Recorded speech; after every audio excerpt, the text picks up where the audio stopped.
same place है standing place है अब फेरि जाने चाहिँ टर्न गरेर चल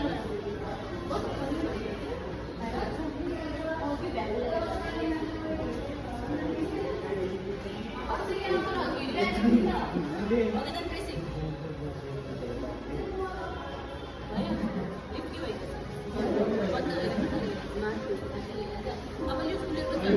अप्सनहरू देखाउँछ है त्यो अप्सनहरू चाहिँ हामीलाई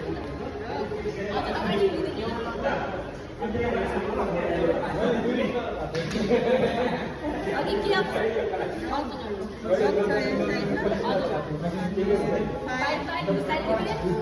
अगाडि फर्स्ट रकिङ रेस